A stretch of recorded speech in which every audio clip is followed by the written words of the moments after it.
Hi friends, ಇವತ್ತು ನಾವು ಒಂದೇ ಸಿಂಗಲ್ ಕಳಶಕ್ಕೆ ಈಸಿಯಾಗಿ 10 ನಿಮಿಷದಲ್ಲಿ ಹೇಗೆ ಸೀರೆ ಉಡಿಸೋದು ನೋಡೋಣ ಬನ್ನಿ. ನಾನಿಲ್ಲಿ ಒಂದು ಸೀರೆನ ಬಿಚ್ಚಿ ಇದನ್ನು ಸೆರಗಿನ ಸೈಡನ್ನು ಬಿಡ್ತಿದ್ದೀನಿ.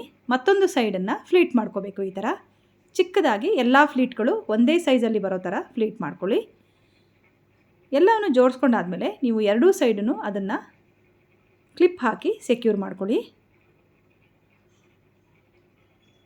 ಹಾಗೆ ಅದರದ್ದು ಮಧ್ಯಭಾಗಕ್ಕೂ ಕೂಡ ನೀವು ನೀಟಾಗಿ ಅದನ್ನು ಅರೇಂಜ್ ಮಾಡಿಕೊಂಡು ಅದನ್ನು ಕೂಡ ಕ್ಲಿಪ್ ಹಾಕೋಬೇಕು.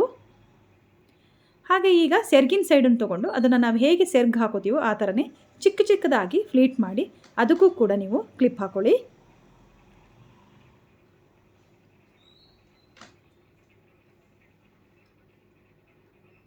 ನೋಡಿ, ಈಗ ಈ ಸೆರ್ಗಿನ ಭಾಗ ರೆಡಿ ಆಯಿತು.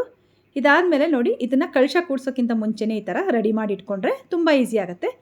ನಾನು ಈ ಥರ ಒಂದು ಟೀಪಾಯ್ ಮೇಲೆ ಒಂದು ಪೀಠ ಇಟ್ಟು ನಾನೇನು ಅರೇಂಜ್ ಮಾಡ್ಕೊಂಡಿದ್ದೀನೋ ಅದನ್ನು 2 ಥರ ಡಿವೈಡ್ ಮಾಡಿ ಈ ಥರ ಇಟ್ಕೋಬೇಕು. ನಿಮಗೆ ಎಷ್ಟು ಲೆಂತ್ ಬೇಕು ಸೀರೆ ನೋಡಿಕೊಂಡು ಲೆಂತ್ ಕರೆಕ್ಟಾಗಿ ಇಟ್ಕೊಳ್ಳಿ. ಹಾಗೆ ನಂತರ ಆ ಹಾಕಿರೋ ಕ್ಲಿಪ್ಗಳನ್ನೆಲ್ಲ ತೆಗೆದುಬಿಟ್ಟು ಆ ಫ್ಲೀಟ್ಗಳನ್ನ ನೀಟಾಗಿ ಜೋಡಿಸಿಟ್ಕೊಳ್ಳಿ. ನೆರಿಗೆಗಳು ಒಂದ್ರ ಮೇಲೆ ಒಂದು ಬರೋ ಥರ ನೀಟಾಗಿ ಜೋಡಿಸ್ಕೊಳ್ಳಿ.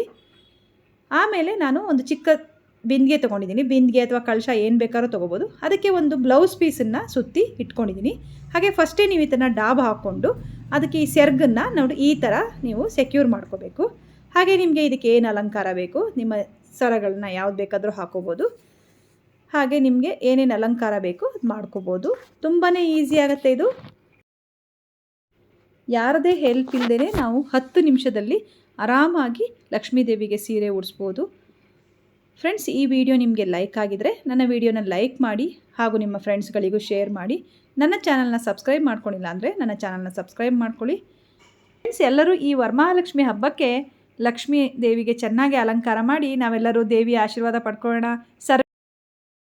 ಸರ್ವೇ ಜನ ಸುಖಿನೋ ಭವಂತು. Thank you. Thanks for watching.